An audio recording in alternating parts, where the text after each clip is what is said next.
Anytime I see outside footage of this car with me driving it, I have to pinch myself with how incredible the car looks. Like, I didn't know exactly what it was going to look like while I was building it, and I'm so happy with the outcome. It is like just so big and wide and chunky, and I love it. Hi, my name's Denver. This is my 1998 Nissan Silvia S14.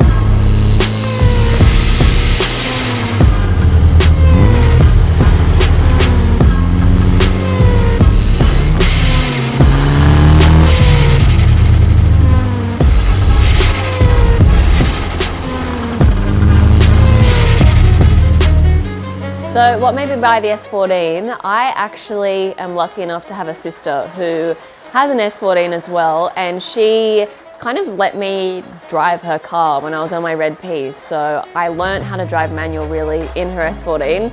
I really want one myself, and she said, that's fine, you can get the same car as me. And yeah, that's how I ended up with this guy. What I've done to this car was stock body 200SX when I got it. It was very boring.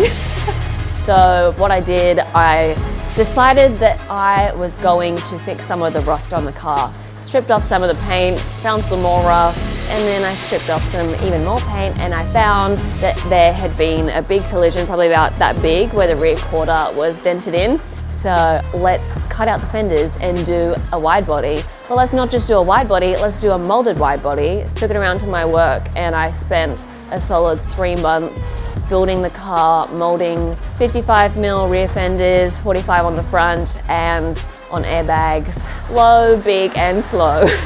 The wheels that I've got are definitely a standout point of the car. So these are Kranz LXZs.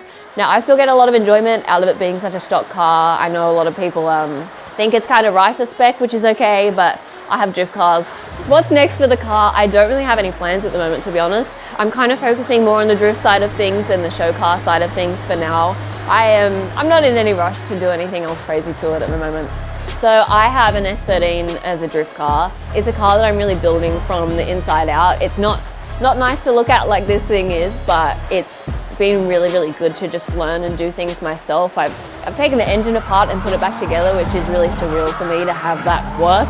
Literally every track day, head down to Super Cheap, chuck in a Ryco oil filter. I do use the performance ones on there. These cars aren't hard to work on at all. I think that's the reason that they have such a big cult following, because you can modify them and work on them yourself. So grab my filters, service the car, and we're good to go.